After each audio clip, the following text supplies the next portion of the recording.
What's up everyone and welcome back to the MMA Zone. Today, let's get started with Joe Rogan reacts to Alex Pereira versus Magomed Ankalaev. Not everyone was left buzzing from the UFC 313 headliner earlier this month. And before we continue, make sure to leave a like on the video to help support the channel. Further, since Alex Pereira's loss, there's been a ton of talk about whether the UFC has a problem now with boring champions. But the way Joe Rogan sees it, not only was the fight entertaining, Magomed Ankalaev showcased that he's a force to be reckoned with and then some. Long before Ankalaev was officially booked to fight Pereira, many fans and pundits argued that the UFC was deliberately avoiding the matchup out of fear that Ankalaev would end Poatan's reign. After all, over the last couple of years, Pereira has become one of the sport's top draws by bombing out multiple opponents. Winning 2 titles during that time hasn't hurt either. During a recent episode of Joe Rogan's podcast, he proceeded to outline why he was thoroughly entertained by Ankalaev's performance. We were just talking UFC. We were talking about how exciting the Ankalaev and Pereira fight was, even though people didn't like it because it wasn't like some crazy result, a giant knockout like you get in most Pereira fights, but it was so technical. And Ankalaev just did a fantastic job of shutting down the scariest guy in the division. Well, it was so interesting because the consequences of exchanging with Pereira are so high, but also Ankalaev. Ankalaev's knocked a lot of people out. We always look at Pereira's knockouts, but Ankalaev has knocked out some of the best guys in the division, and he only lost 1 time, and that was Paul Craig has the nastiest triangle. It's so sneaky and so quick, and you don't expect it. He's so high level off his back, and he caught him, I think, with like 1 second to go in the 3rd round, a fight that he was losing. Yeah. And also, most people don't want to be on their back, so they don't even practice off their back. And the common thought amongst coaches is when you're on your back, there's 2 minutes to go, you're probably not going to pull a submission off. You got to concentrate on getting back up to your feet, minimizing whatever scoring your opponent has done while taking you down, and whatever shots they've landed, mitigate those as much as possible and get to the feet as quickly as possible. Yeah, that's what everybody's trying to do now. No one can deny that Ankalaev is an extremely well-rounded and talented fighter. We're talking about a guy who's lost just once, and that was 7 years ago. It's also true that Ankalaev has recorded some noteworthy finishes, but he's also been involved in some fights that prompted more yawns than cheers. But what do you make of Ankalaev, and do you see him beating Pereira for a second time? If the UFC books an immediate rematch, as most expect, UFC fighters offer to step in for Michael Chandler versus Paddy Pimblett. First up, as this video is being produced, Michael Chandler versus Paddy Pimblett is still a go. So if you've been waiting on the edge of your seat for that fight at UFC 314, you can continue to do so. But recently, rising lightweight Mauricio Rufy let it be known that if either Pimblett or Chandler drop out of the fight, he wants the UFC to give him a call. Via social media, the dangerous lightweight posted this in Portuguese. UFC, I'm ready to face Michael Chandler or Paddy Pimblett if the fight falls through. I'm 100% physically, I'm ready. You have my number, just call.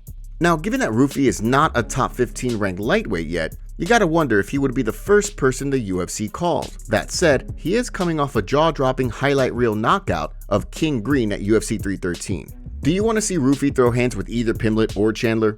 Another fighter who's more than willing to step in to face Pimblett if the need arises is Jared Gordon. If you remember, Gordon fought the baddie back in December 2022 and lost via unanimous decision, but a lot of folks had the fight scored for Gordon. So while appearing on the Homa Fight podcast recently, Gordon relayed the following when asked about the possibility of fighting at UFC 314. You want to make up for that real quick? Told April. Miami, I assume. I doubt it. Unless my teammate Chandler falls off the car and I get my rematch with Paddy.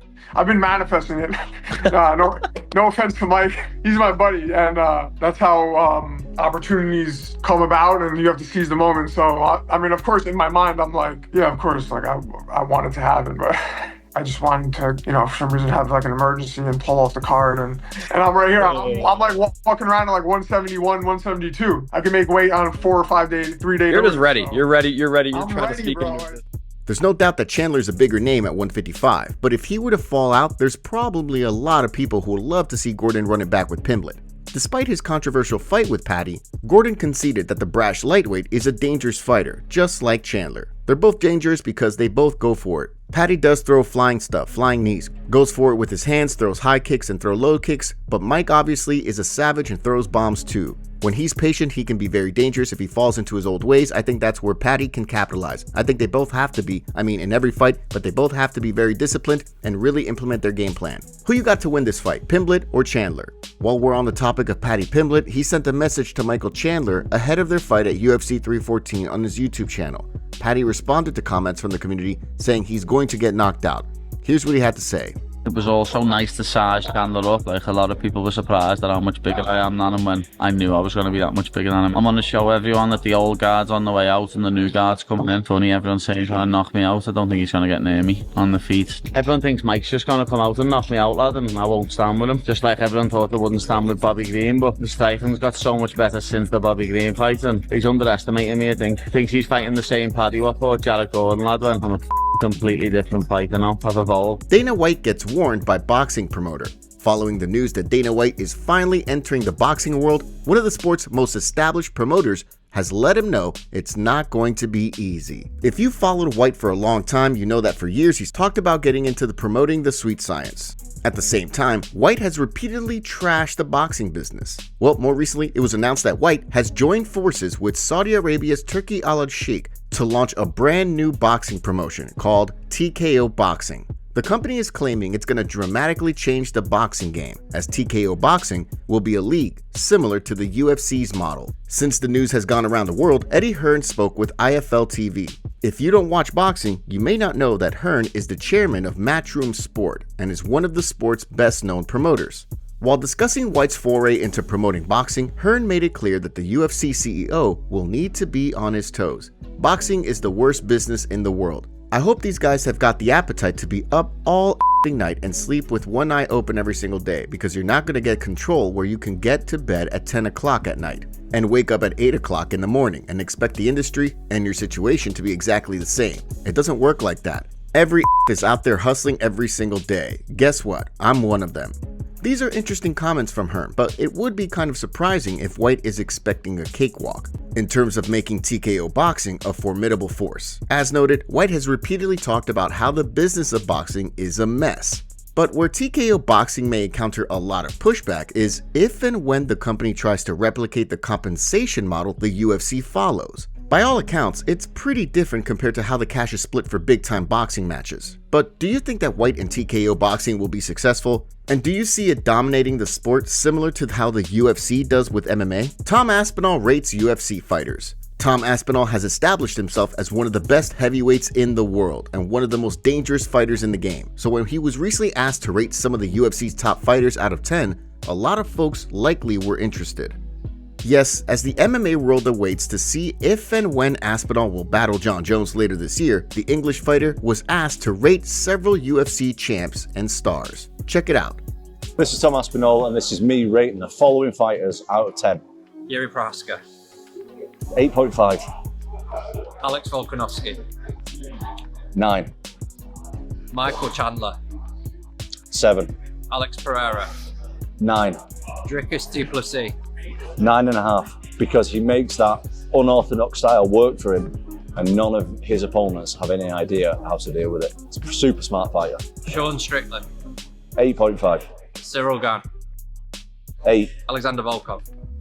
8.5. Jamal Hill. 8.5. Finally, Jon Jones. 9.5. Nobody can be the perfect fighter, but he's close to it. He's definitely close. It's going to be interesting to see if Michael Chandler and his supporters take issue with the score he received, a 7. But when you look at who else is on the list and what Aspinall rated them, it's not all that surprising. What do you think? Is Chandler a 7 judging by Aspinall's scale? And do you agree with Jamal Hill and Yuri Prohaska both receiving 8.5s? And if Alexander Volkanovski is 9 and Jones is a 9.5, what should Islam Makhachev be, who wasn't rated? Would he not be a 9.5 by this criteria, given he defeated Volkanovski not once but twice? Share your thoughts in the comments section below. UFC updates. Okay, let's take a look at some news regarding upcoming cards and fights. AG Fight recently reported that Molly McCann will throw hands with Alexia Tainara at the UFC's upcoming card in London, and not Estela Nunes. Meatball is looking to get back on track after coming off a unanimous decision loss to Bruna Brazil, which went down at the UFC's card in Manchester last July. Prior to that, the Liverpool fighter submitted Diana Belbita in February of 2024.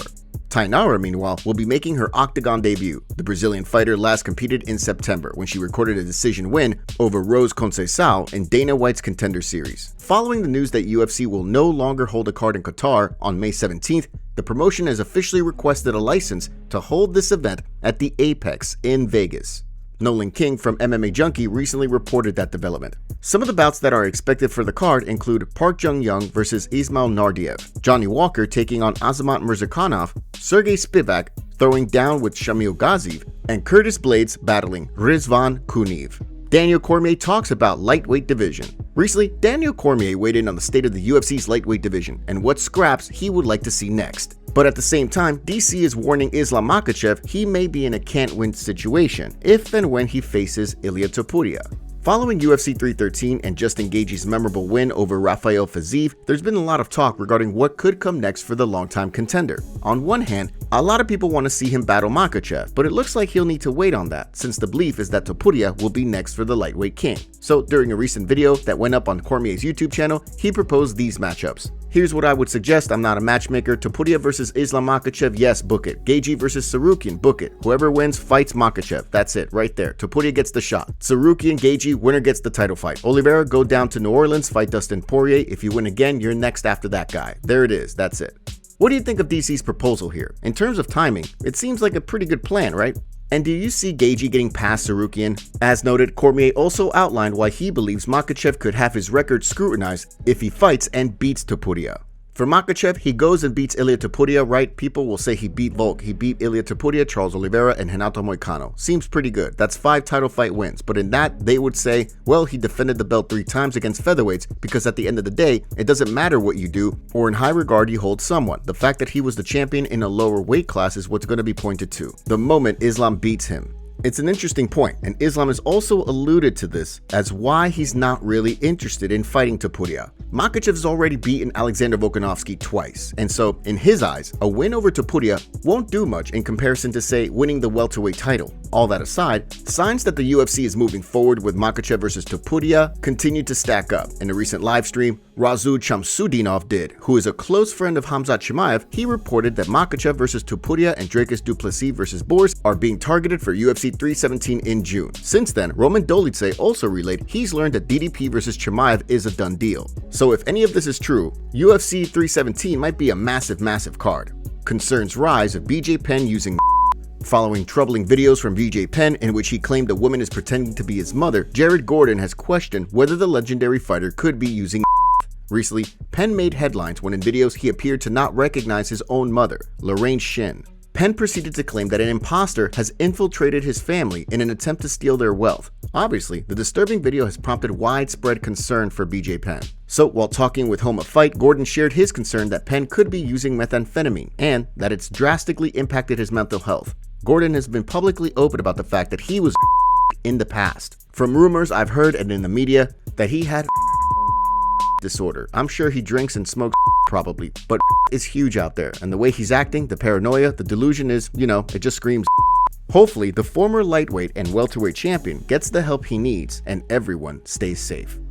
MMA Community roasts Jon Jones' new look. Jon Jones recently showed off a new haircut and look on his social media. His haircut is from Avatar. MMA Community is roasting Jon for his new look, and of course they also called out Jones for ducking Tom Aspinall while seeing his new haircut. Here's what the community had to say. He's doing everything other than fighting Aspinall. That's interesting.